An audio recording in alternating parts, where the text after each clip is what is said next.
I hear tell you're doing well, good things have come to you. I wish I had your good luck charm. You had to do, whack a do, whack a do, whack a do, whack a do, whack a do, da do, ba da ba da. Hey.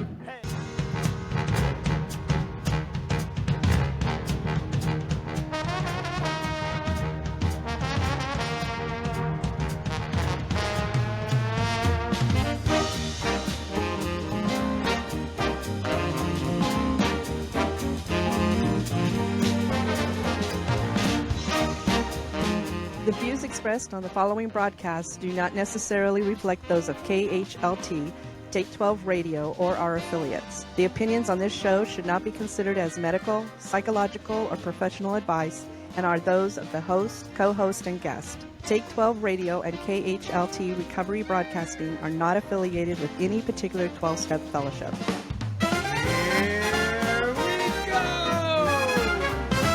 When the static of life fills your brain, yes, and the world seems a little too insane, just twist that dial, don't hesitate. There's a haven where good vibes await. Tune in and Take 12 for some joy and cheer. It's the sound of hope coming in crystal clear.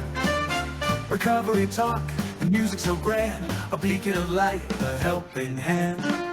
Welcome, everyone, to another fine episode of the world's oldest and original recovery talk and recovery music radio station and podcast, the Take 12 Recovery Radio and Podcast Network.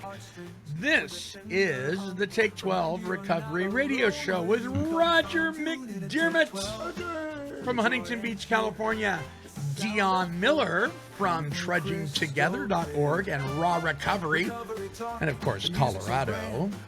Kat's in the studio. Say hi, Kat. Hi. Kat's our intern. She's here. And I am recovered alcoholic and all-around nice guy, the Monty Man. The topic this week, the qualities of a sponsor. What the heck? We're going to answer an email on this episode of the Take 12 Recovery Radio Show. So hold on to your recovery horses.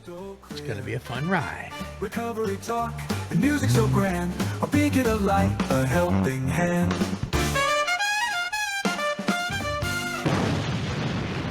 Yes, Dee Doodle. Dee Doodle?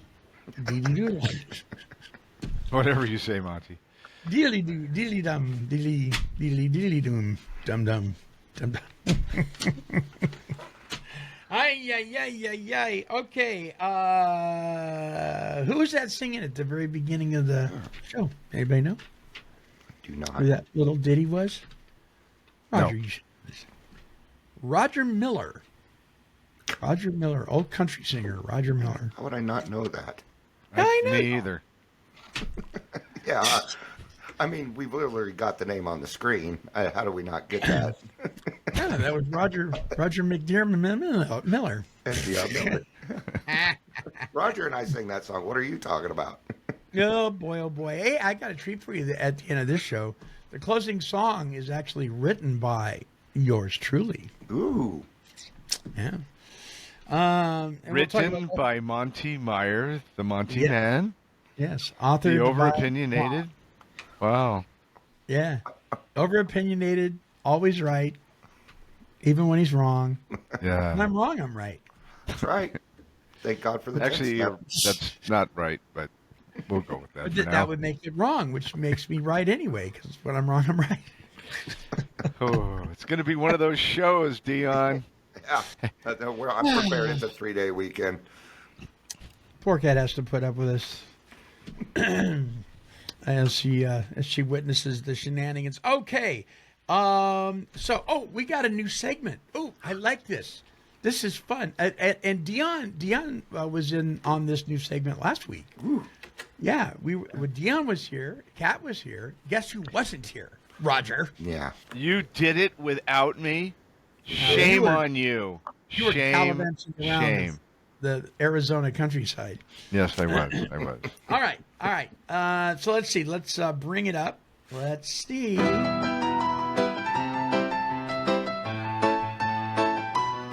Hey there, friends. Gather round. It's Monty the Man. land with stories profound. We're diving into tales, both wild and bold. Time to play true or false. Let the fun unfold. That's right. It's time to play. Wow. It's that much Wow. sought after Yeah. podcast show, True or False.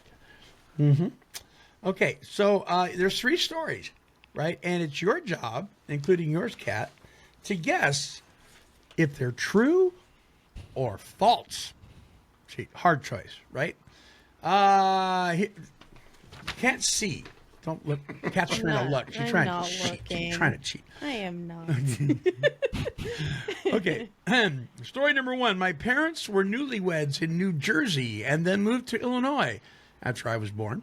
They lived there my entire childhood and then divorced the year I graduated. My dad moved to Las Vegas, my mom to Texas. When I turned 30, I took a job in South Florida, the first and only member of my family to ever travel there.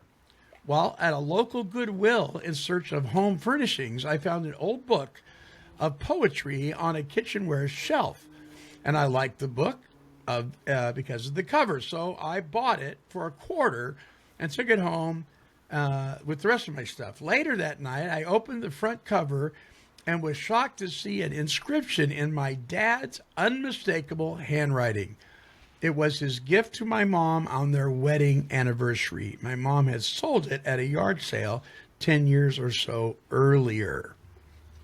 None of them had ever been to Florida.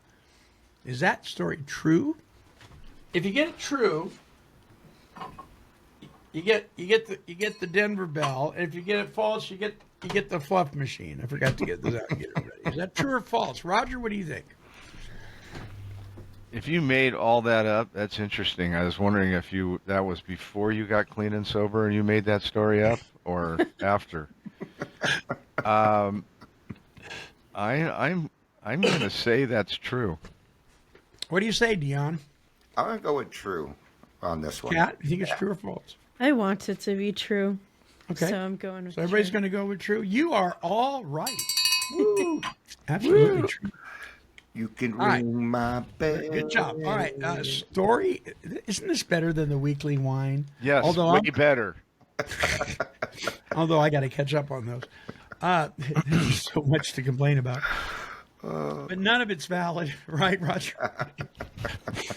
Okay, story number 2. In the frozen silence of Antarctica, a lone researcher named Dr. Elza Tran found...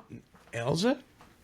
Eliza? Elza, I think it's Elza. Tran found herself stranded after a freak ice quake split her station in 2, burying the radio and emergency supplies beneath tons of ice. With only a flare gun, a thermal suit, and her sled dogs, she embarked on a 70-mile trek across the shifting glacier to reach the nearest outpost. Temperatures plunged to 60 below, and whiteouts erased the horizon.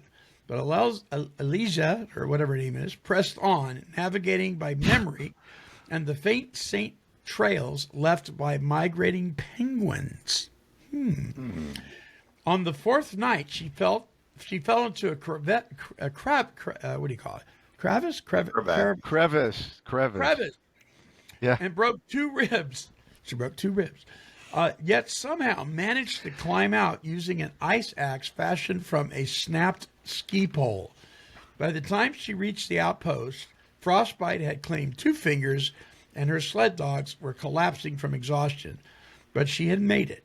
Her arrival triggered a rescue operation that saved the remaining crew trapped in the original station. Later analysis revealed that the glacier she crossed had shifted 3 feet per hour during her journey, meaning she had unknowingly walked across one of the most unstable ice fields on Earth. Her feat was so improbable that some initially dismissed it as fiction until satellite data confirmed every step. Is that story true or false? I don't know. They got that satellite data that I haven't seen. That could be a lie. Yeah, exactly. Yeah, I'm gonna you go go with- first. Okay, go ahead. Yeah, I'll let Kat go. Okay, Kat, go.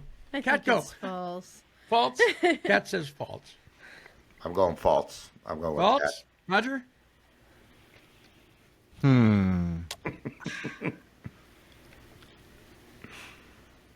Wow. I'm going to go false. You know, false? Well, you're all incorrect.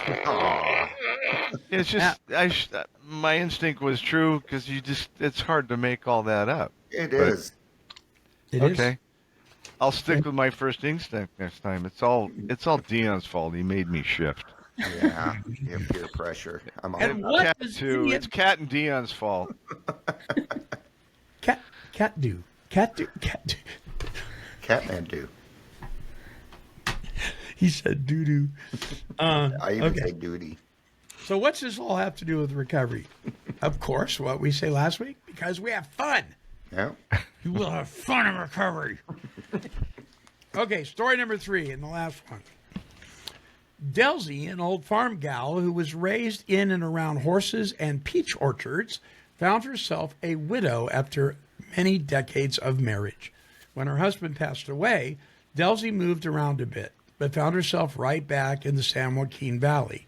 Some time had passed when Delzy decided to start dating again. She had made arrangements through an old friend to go on a blind date. She was to meet the gentleman at the front porch of his farm home in the middle of an old peach orchard in Ceres, California. When she arrived at the gentleman's house, she was shocked to see her dead husband standing on the front porch waiting for her arrival. Turns out her date was the identical twin of her late husband. As it turned out, Delzy married Norman and they lived and farmed peaches until he passed and she moved back to Manteca. Is that true or false? I'm going true. Hey, Roger says true. We can't have 3 truths in a row, so I'm going to go false. Are you going to go false? What do you think, Kat? I think it's too weird. It's false. Really? Okay, those of you who said it was false. Yay, Roger! Way to go, Raj. In job, fact, that Roger. story is Stuck so with my true. original. On the last one, I would have been three Perfect. correct. That story is so true that Delzy was actually my aunt, Delzy. Delzy Moore. What? She Yep, that that was my aunt. That was my aunt. you have a That very is strange and weird and wonderful Now I family, think it's Monty. false even more. You. Yeah, Aunt Delzy, the crazy aunt, and she did everything. She had every job. She was a nun. She was a Jehovah's Witness. She was a rabbi. She was a Mormon. She was a member of the United Pentecostal Church. I think she finally landed at a rather conservative Baptist church somewhere in Merced or something like that. Wow. Before she passed. Yeah, she was the adopted daughter of adopted brother of my dad, You need to write a script and do a movie, Monty. That would make Delzy. for fun. Aunt Delzy. Oh my gosh, That's a great story. isn't it? Yeah. Can you imagine though? I mean, walking up, going. The thing that always blew my mind is how come she didn't know this? Sometimes people keep secrets. Evidently. Really big secrets. Did he know he had a You twin kidding, brother? Kat? Maybe he That- didn't know. Who's got secrets to tell? We'll save that for next week. All right. All right, that wraps up for true or false. Da da da da da. True or false, let's take a chance. Dive into the stories, let your instincts dance. Fiction or fact, just guess what you see. Step right up now, come play with me.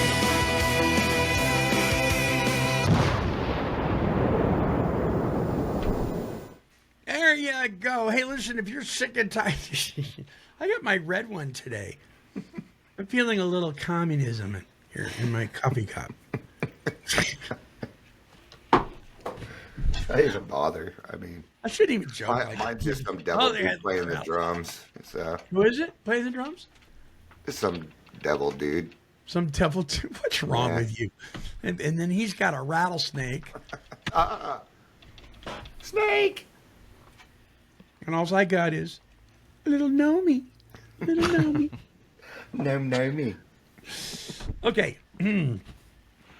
If you're sick and tired, like I'm sick and tired of character assassination and weird memes that make no sense and blah, blah, blah, blah on social media, I want to encourage you to visit actssocial.com. That's ACTS social.com.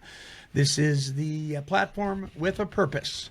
It is a faith-based platform. They are very, very careful who they vet and even let on there. You're not going to find any of that garbage on there. It's all upbeat. It's all positive. It's all scripturally based, and the music is all God-centered. And yeah, so we actually helped. We bartered with them.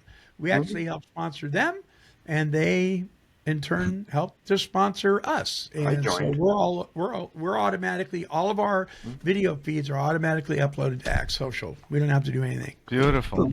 There they are. Fantastic. So try them out, actsocial.com. And if by any chance you feel stuck in your recovery, it's not because you're stuck, right, Roger? It's because you stopped. Think about that. Yep. I wish I was smart enough to make that up. Did Alicia make that up? I don't know who made that up, but it's really, really good. You might be because you stopped. Okay, the topic. What are the qualities of a sponsor? So let me do this real fast. Let me read just a portion of the pamphlet on sponsorship and questions and answers on sponsorship, according to Alcoholics Anonymous, at least the current Alcoholics Anonymous. Let's put it that way. There's a couple of interesting statements in here, and I think we should talk about them. So let me read this for those who may not know. Alcoholics Anonymous began with sponsorship when Bill W., only a few months sober, was stricken with a powerful urge to drink. This thought came to him. You need another alcoholic to talk to. You need another alcoholic just as much as he needs you. He found Dr. Bob, who had been trying desperately and unsuccessfully to stop drinking, and out of their common need for AA was born. The word sponsor was not used then. The 12 steps had not been written. But Bill carried the message to Dr. Bob, who in turn safeguarded his own sobriety by sponsoring countless other alcoholics. Through sharing, both of our co-founders discovered their own sober lives could be enriched beyond measure. What does AA mean by sponsorship? Remember, this is according to the World Service Office. To join some organization, you must have a sponsor, a person who vouches for you, presents you as being suitable for membership. This is definitely not the case with AA. Anyone who has a desire to stop drinking is welcome to join us, with or without a sponsor. That's true. In AA, sponsor and sponsored meet as equals, just as Bill and Dr. Bob did. Essentially, the process of sponsorship is this. An alcoholic who has made some progress, listen to that, an alcoholic who has made some progress in the recovery program shares his experience on a continuous individual basis with another alcoholic who is attempting to attain or maintain sobriety through AA. When we first begin to attend AA meetings, we may feel confused and sick and apprehensive. Although people at meetings respond to our questions willingly, that alone isn't enough. Many other questions occur to us between meetings. We find that we need constant, close support as we begin learning how to live sober. So we select an AA member with whom we can feel comfortable, someone with whom we can talk freely and confidentially, and we ask that person to be our sponsor. Whether you are a newcomer or who is hesitant about bothering anyone, or a member who has been around for some time trying to go it alone, sponsorship is yours for the asking. We urge you, do not delay, that's in italics. Alcoholics recovered in AA want to share what they have learned with other alcoholics. We know from experience that our own sobriety is greatly strengthened when we give it away. Sponsorship can also mean the responsibility the group as a whole has for helping the newcomer. Today, more and more alcoholics arriving at their first meeting have had no prior contact with AA. They have not telephoned a local AA intergroup or central office. No member has made a 12-step call on them. So, especially for such newcomers. Groups are recognizing the need to provide some form of sponsorship help. In many successful groups, sponsorship is one of the most important planned activities of the members. Sponsorship responsibility. Now, listen to this really close. Sponsorship responsibility is unwritten and informal, but it is a basic part of the AA approach to recovery from alcoholism through the 12 steps. Sponsorship can be a long-term relationship. We hope that this pamphlet will provide answers to some of the often asked questions. So, a couple things stood out here to me that were interesting. None so much as sponsorship responsibility is unwritten and informal. Isn't that interesting? So I know that, well, we'll come back to how you guys sponsor here in a minute, because I want to ask you about that. But what do you think of that article? Did anything stick out necessarily to you, Roger? What do you think? I don't find much to disagree with, quite frankly. Sponsorship sponsor is not mentioned in the 164 pages. But everything that was in that article basically is what they did in the beginning and carried out throughout their lives. So it wasn't written, it was understood. And it was tradition. It says in the book, right? Practical experience shows that nothing will so much ensure immunity from drinking as intense work with other alcoholics. Carry the message to other alcoholics. You can help when no one else can. You can ensure their confidence when others fail. Life will take on a new meaning for you, to watch people recover, to see them help others in turn, to watch loneliness vanish, to see a fellowship grow about you, to have a host of friends. That is an experience you must not miss. That is really flushing me out, that light, isn't it? Oh, well. I don't understand. Why am I just flushed out? You look like a ghost. Yeah. A little bit. A little bit? It's whatever light's coming. It's whatever light's coming from the pad. There's a little, that's what it is, isn't it? Yep. Okay, I'll move it. There we go. Oh, there you go. Oh, yeah, that's better. Yeah, that's way better. Okay.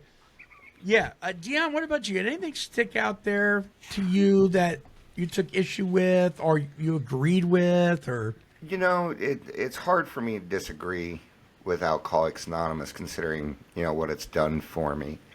I'm kind of old school, where I pick my sponsees. I don't wait for somebody to ask me to sponsor them. If somebody new comes in, You make the approach. Yeah, I make the approach. I'm the recovered alcoholic. I'm the one with the intuition. I'm the one that's kind of done the work, so it's my job to meet them where they're at, which I certainly do not mind at all. One thing I kind of disagree with is AA did start out that you only found AA if you were sponsored into the program. That is how AA started.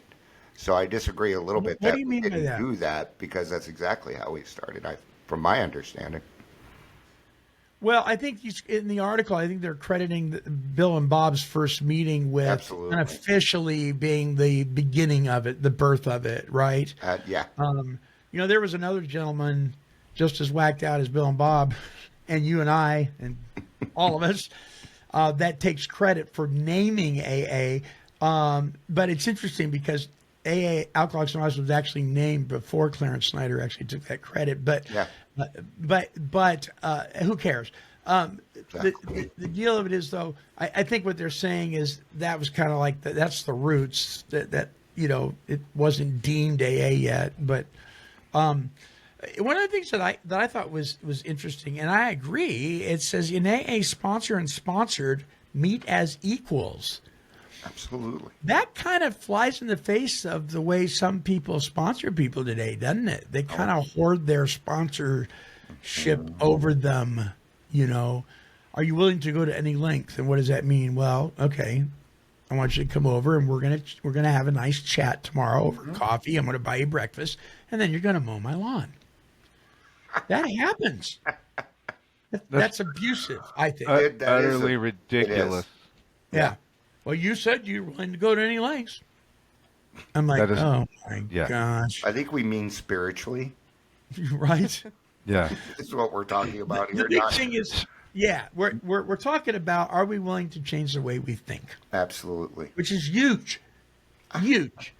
But washing your car, mowing your lawn, and painting your house, and that's, Yeah. You're not your Mr. sponsor- Miyagi. Your sponsor is making you do that. And you run. Yeah. Find another sponsor. Yeah. Exactly. Yes. But, homework. I hear a lot of homework on steps 1, 2, and 3, and I'm the kind of person where I don't know that those are non-action steps. So, they got better things to go. You got a honey to-do list, man. Go take care. Let's take care of that. You know you're an alcoholic. Look at your guilt, your shame. Let's go read page 21 and then have a great day. How about that? So we select an AA member with whom we can feel comfortable. Someone with whom we can talk freely and confidentially. So that's really important. That's a very important sentence, Yeah. right? Yes. That's challenging when you're new and you really don't know anybody, even if you've been going for 3 or 4 weeks. Mm-hmm. You know what I mean? I admire people that do seek out sponsors, even though they're fresh and new, because that's a big step for most of us. We've lost the ability to trust people because of some of the things that have happened to us, right? Mm-hmm. So to do that is very commendable, Absolutely. I think. But like you said, Dion, really, I think we're supposed to be stepping up to the plate, making the approach. Yeah. You know. I think it just, it kind of depends on who you are. That's how I was taught. That's how my sponsors found me. And when I came into the program, the question was, who here needs a sponsor? That was the question. Now, I don't know when it changed to who here is willing to be a sponsor. Or it may even be my mind. Who knows? Maybe I just made it up in my head. But when I started in AA, that you were kind of assigned a sponsor. You go to a meeting and if you were a newcomer, you were surrounded by people at the end of the meeting clamoring over you. So you said something very interesting. You said you didn't even join AA without being sponsored in. What do you mean by that? By not being sponsored in? No, by being sponsored in. So I was just saying that is how AA started. So it soon explain that, changed. though. It doesn't do it that way anymore. Absolutely give me not. an example of that. Well, AA was hypothetical. kind of a secret society. I don't have a specific story, but in the beginning, AA was pretty hush-hush until they decided, they were going to open it up. But the way that worked was, hey, Dr. Silkworth, do you have anybody? I'll be right over. You go in there and you sponsor, you work with them, and then they're sponsored into the program. I see what you're saying. Okay. Yeah, and that's how it started as a secret society. But it wasn't that way for very long. And thank God. Thank God. Yeah. So one of the ways we get the word sponsorship, is the story of the Good Samaritan, right? The guy takes the wounded guy that was on the road and he takes him into an inn where there's somebody who can help him medically, and he says, "Send me the bill. Yeah. I'll be back to pay for his bed." Right? Yeah. And so that happened a lot. People were taken to sanitariums and hospitals, Yeah. Towns Hospital, for instance, and the guy sponsored him. And back in the day, I mean, we caution people against this these days, and there's probably a good reason for it. But Absolutely. there was a time when people, actually rented rooms out for free, to their sponsees, and maybe they would help them till the farm. But they would give them a job as part of their responsibility. You know what I mean? It was different. It wasn't hoarding over them, kind of thing. I like this. Absolutely. Sponsorship can also mean the responsibility, the group as a whole. That's in italics. Interesting. The group as a whole. So if the guy doesn't have a sponsor when he comes in, it suggests here that the group needs to step up and welcome this guy or gal and and Yeah. kind of act like a sponsor, right? Today, more and more alcoholics arriving at their first AA meeting have had no prior contact with AA. I think in our travels, Roger, wouldn't you agree that most of the people that we run into have had some sort of knowledge or experience with at least a 12-step group, right? Most of the time? Yeah, I think so. Most of the people Yeah. that we deal with are, they've been sent there by the courts, or they've ended up there because someone told them they needed to. Or I mean, my story is I was sponsored by the courts. 3 times I was sent to Alcoholics Anonymous Yeah. on a court card, and because they knew it had the opportunity to change me, and it did. Yeah.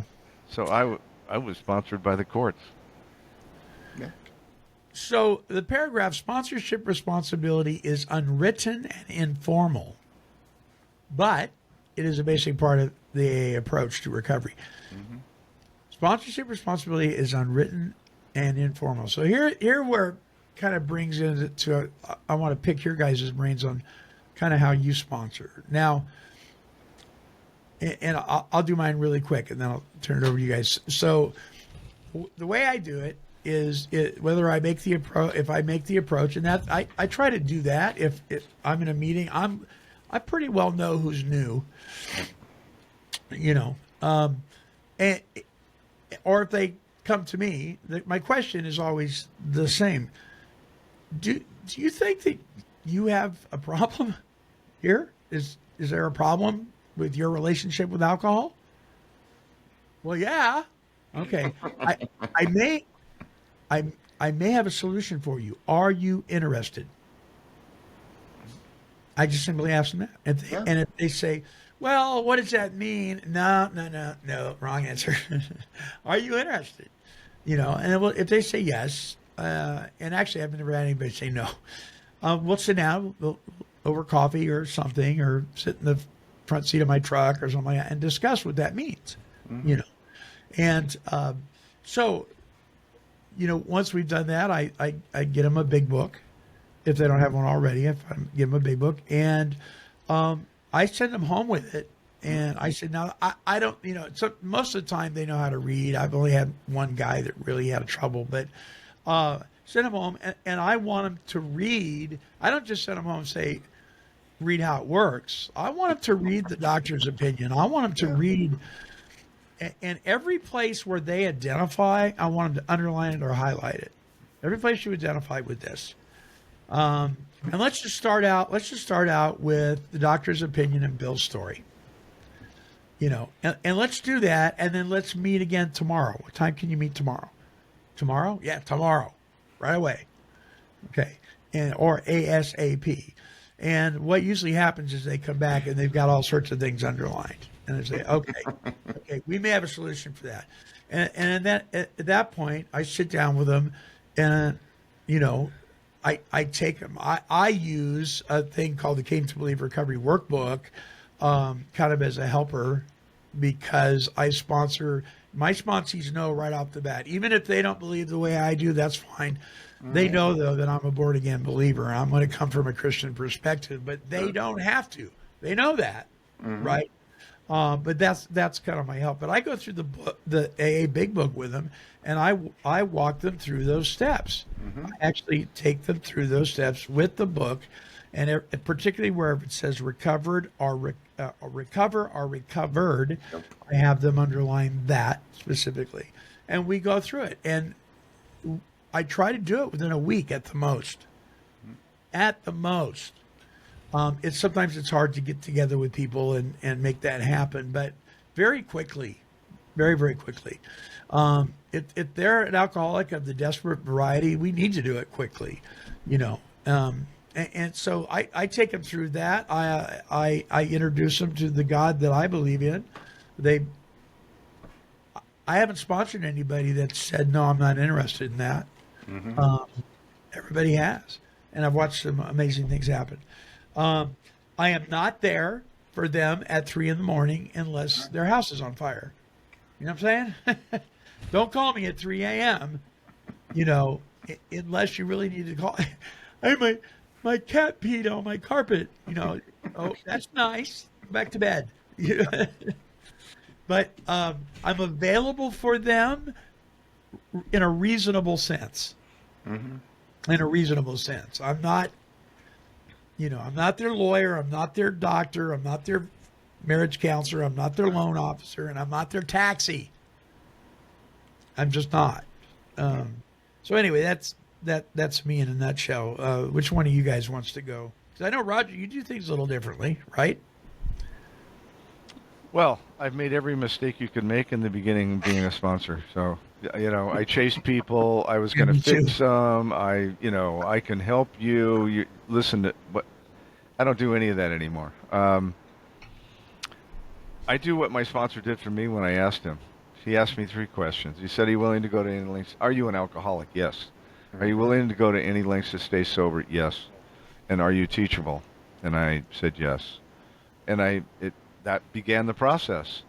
He didn't say you have to call me every day at 9 a.m. There's lots of people that do that. Call me every day at 9 a.m. for 30 days, and then I'll tell you whether I'll be their sponsor. I did that before. I look the guy in the eye and say something really simple. Here's the deal. I'll tell you precisely what I did and how my life is today as a direct result of these 12 steps. I use this workbook. It's called Came to Believe. It came from the founders of the program. If that's what you want, then I am willing to be your sponsor. And I'm not, if you have to call me, then call me. And if I don't answer, leave a message and I will return the call. Mm-hmm. And get a highlighter, get a big book, get a 12 and 12, and here's the workbook. And go to work. Go to work. Dr. Bob said if you put 50% of the energy that you were used to do to getting another drink, this program will never fail you.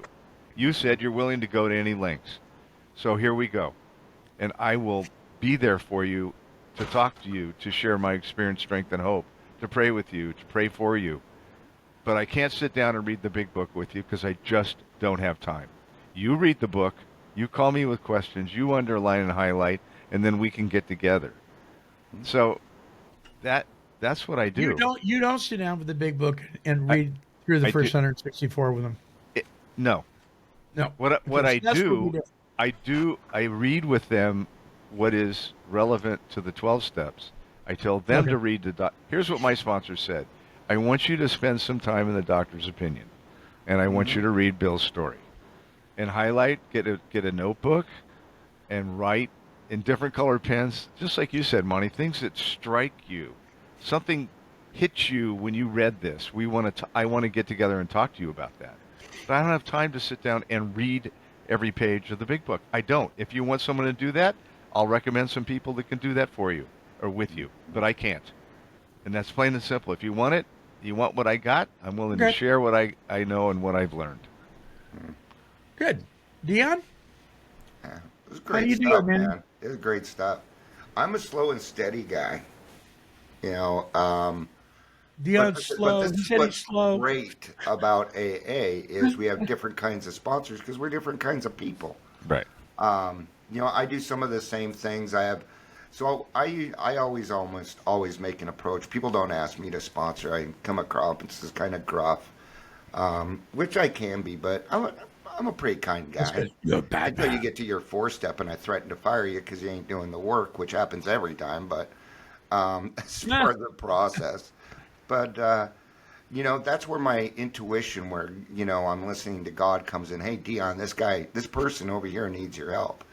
And I make the approach, hey, you need a sponsor. I'm currently I think we would be a good fit.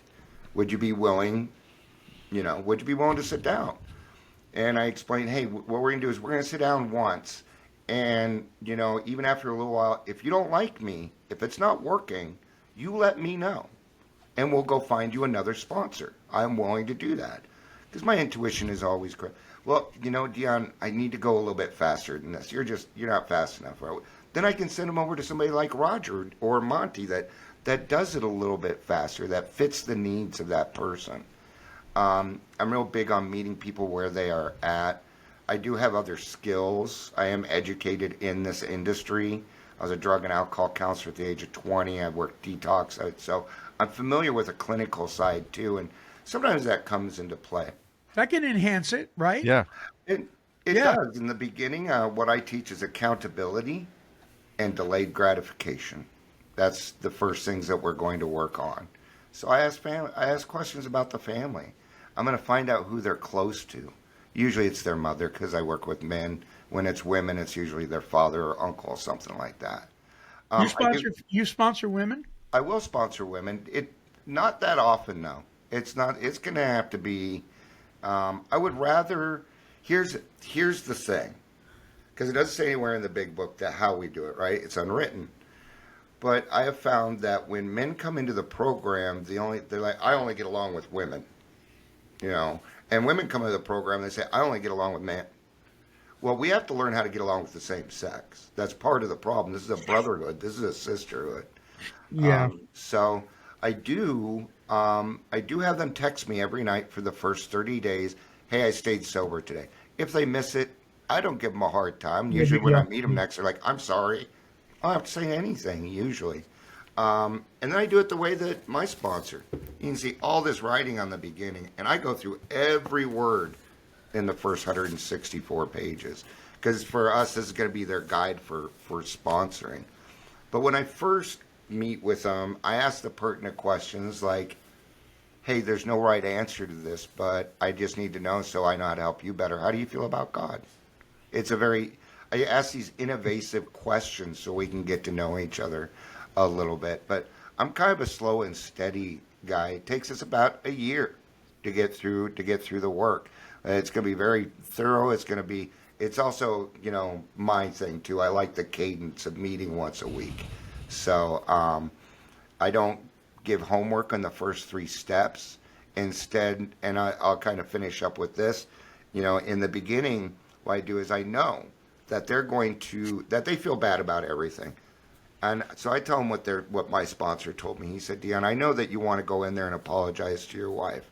And I'm going to tell you not to do it because you're going to F it up. You're not going to do it right. You don't know how to do that yet. So, but I know you feel guilty. So what we're going to do is a living amends. And I teach them a living amends right off the bat. Instead, go do the dishes. Go take out the trash. Go do the baseboards, that whole honey to-do list that you've been waiting to do. And that's... Let me interrupt you for a minute. Let me interrupt you. So you're talking about if they want to go run and make amends right in the beginning, right? Yes. And they're not even at step 9 yet. Yeah. So they just want to make it right. So you actually encourage them to do the living amends thing to get their mindset out of themselves to actually help somebody else. But it's service work. Rushing into an amends can be fatal. Well, I'm sorry from an alcoholic means I plan on doing that again, especially at that stage where the little boy that cried wolf, they don't believe us. So, what builds trust? Action. So then, what's going on? Well, they're delaying gratification here by not going out and drinking. But the key here is then you don't go to them and say, hey, look how great a job I did at doing the dishes. Hey, I took out the trash, and you don't go back and get accolades for them. Right. No. Right. Normal people don't do that. If they leave the house, my sponsors need to tell whoever else lives at the house where they're going, what they're doing, when they'll be back. This is just a respect. And then when they find out that that's what normal people do, they're like, oh, I'm like, that's what normal people do. They let each other know where they're going. So that accountability in the beginning, and it can keep somebody sober, Oh, I can't drink. I have to text my sponsor later that I'm sober. I can't do that. Even just that little thing can turn the day around for them. So, okay, good, fair point, guys. So,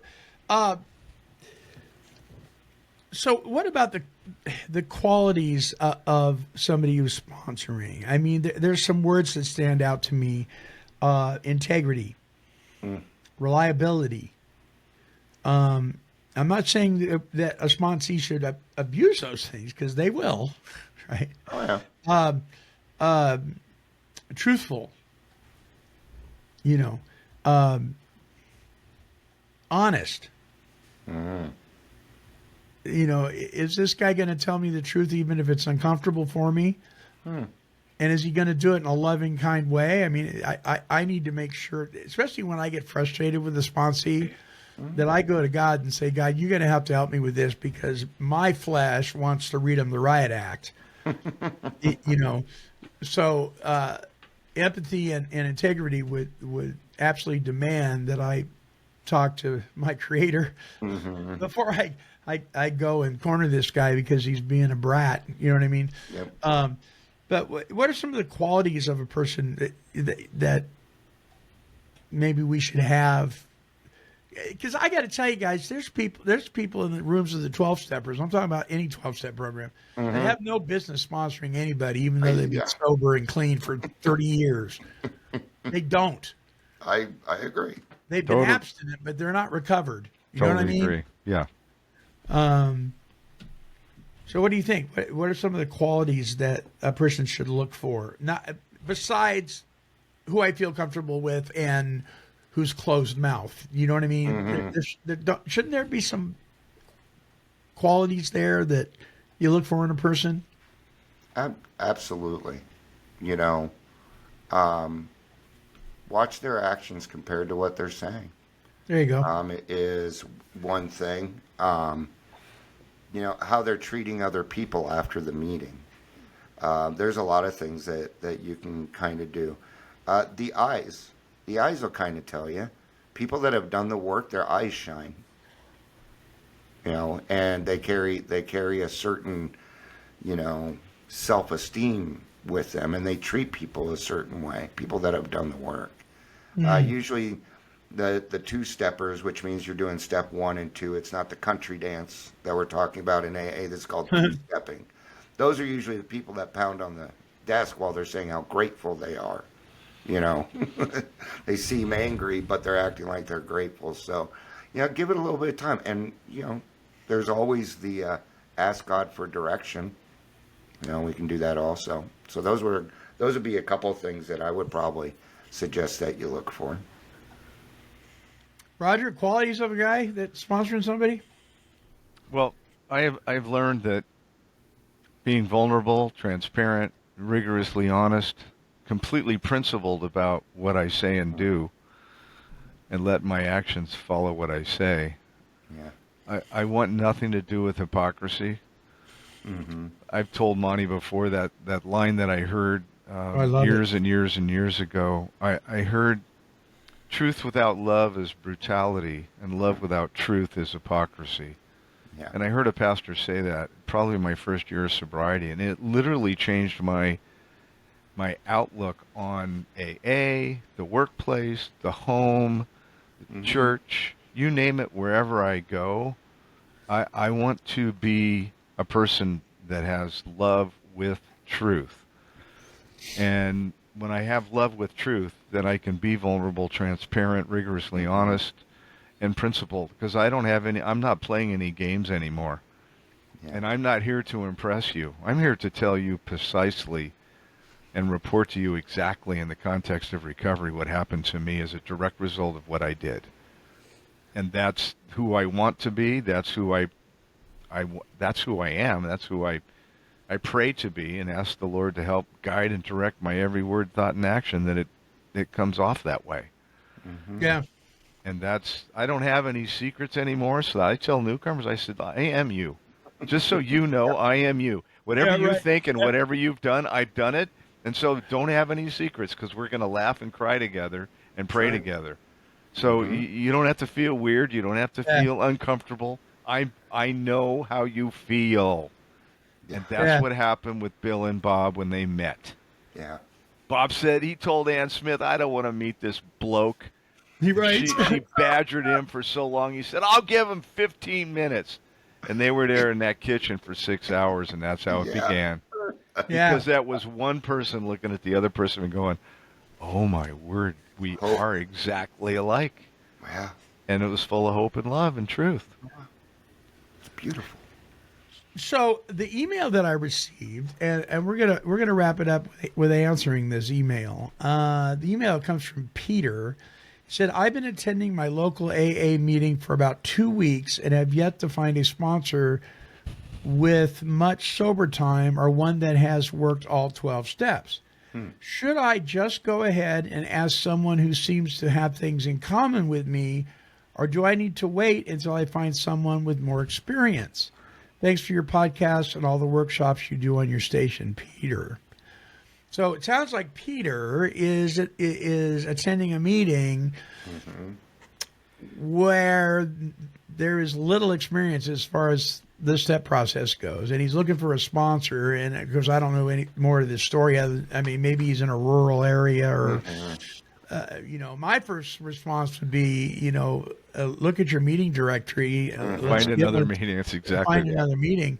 Yeah. And you still go to that meeting, but find, shop around a little bit. But if you're out in the boonies somewhere, here's an interesting thing. Have either one of you guys ever been to a world convention? Oh yeah. Oh, not Okay. a world. I apologize. No. So, but even at some of the smaller conventions, national, international, they'll have the loners group table. Yeah. Right. And these are guys that are like in weather stations in Antarctica. Yes. Seriously. Yeah. That have no one. But you know what they do have? They have a big book. And they have God. Yeah. God's with them there. Whether they believe or not, he's there. And they have a big book. And guess what? You know what else they have access to? Booze. And they don't drink. Yeah. Yeah. So even if it might be a challenge to find a sponsor, that doesn't give you license to go back out. Let's get Right. that straight.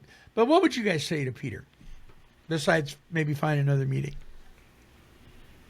You want to do this one? You want to go first on this one, Roger? Well, sure. I mean, that would be a wonderful conversation to have. I'd say, well, Peter, if you like the meeting and you don't find somebody that's in your mind's eye a good sponsor candidate, I would say find another meeting and then go back to that meeting and become the sponsor available to those people who don't know what the principles are. Because we don't go to meetings to take, we go to meetings to give. And if you don't hear a solution in the meeting, then you're the problem. So bring the solution to the meeting, and you can change that meeting because you have the want to. Dr. Bob said you got to want to, and you want to. So find what you need to find, and carry it back to that meeting and change the mindset. Good. Dion? I think Roger's answer was spot on. Yeah. Especially taking it one step further, because alcoholics we always got to take one more step. Even if it's little. So I'm going to add on to that. First of all, great question. I think this is a fantastic question. Just to expand it a little bit, if maybe you are, because that's what I'm thinking. He's in a rural area, so there's only one meeting in that town. So if you have internet, there are Zoom meetings out there also. Oh, there you go. I do a lot. I mean, my home group is a Zoom meeting, and it is, there's a lot of people in Zoom. Does it quite feel the same? Well, you're going to find a sponsor, I can tell you that, if you go to enough. So widen your search. My suggestion would be ask God for guidance and then put it to action. And your answer will come.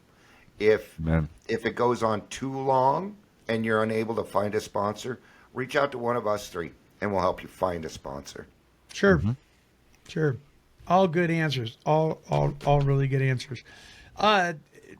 Today, somebody asked me, how do I work with people that are in long-term attendance at meetings who've had a spiritual awakening as a result of the steps? They're sponsoring other people and they've been doing great for years, and they're still your sponsees. What do you do with them? I go, not a lot.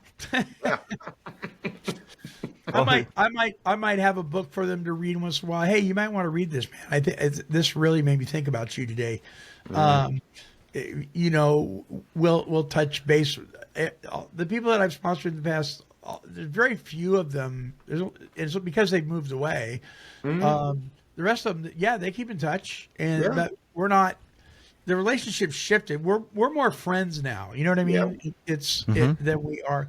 I don't think it's a good idea to have your best friend sponsor you in the Oh, beginning. no. But if you don't become friends in this process, I would be really surprised. Yeah. I think we make some of the most wonderful long-term friendships out of Totally. sponsorship Absolutely. relationships, you know. Especially when you get to know this person and you get to watch them turn their lives around. Oh my gosh. You know, you go through tough things together. You become very, very close.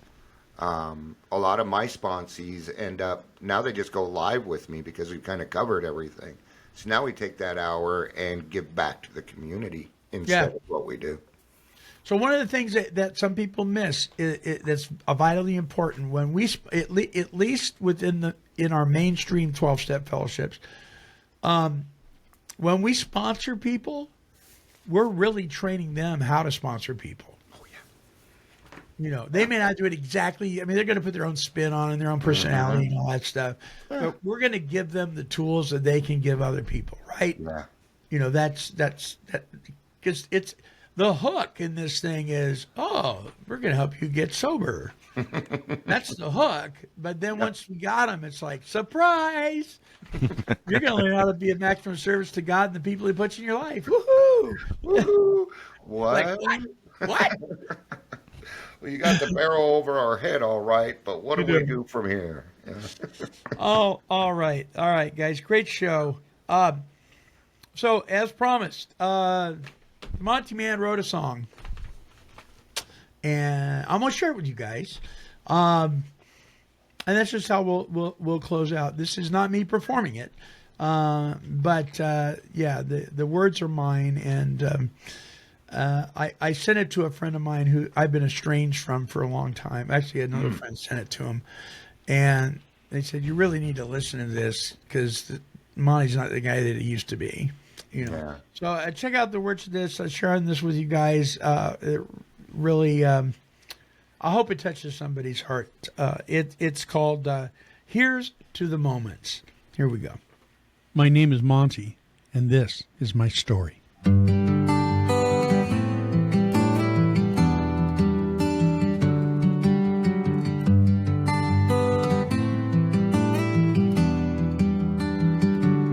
In my life, oh, I've seen the storm, lost some friends, but I carry them warm.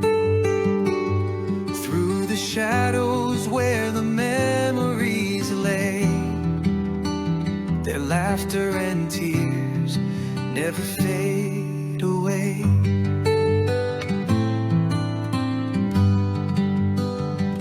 18 years with a needle in my vein, with a bottle to drown out the pain. But surrender came knocking on my door, a power greater than I've known before. So here's to the moments, the love and the loss, to the friends that I've buried, to the bridges I crossed. In the midst of the chaos, I found my way free, with gratitude guiding every breath in me.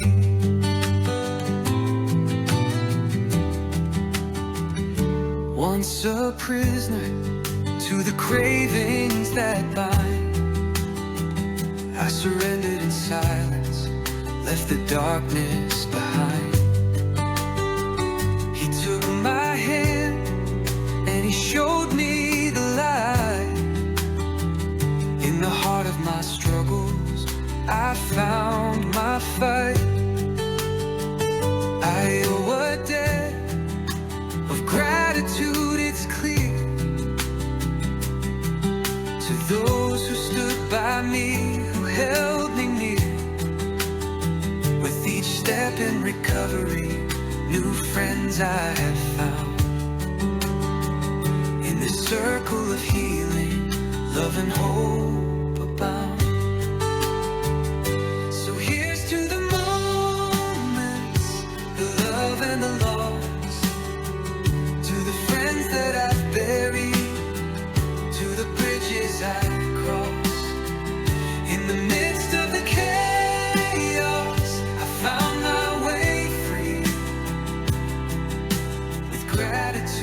guiding every breath in me. The greatest defects I once wore like chains now shine with purpose, never feel the same. Helping others rise from a hopeless despair. In their journey to freedom, I'm always there. Through the darkness, we gather hand in hand, turning pain into strength. My name is Monty, and I'm a recovered alcoholic. So here's to the moments, the love and the loss, to the friends that I've buried, to the bridges I've crossed.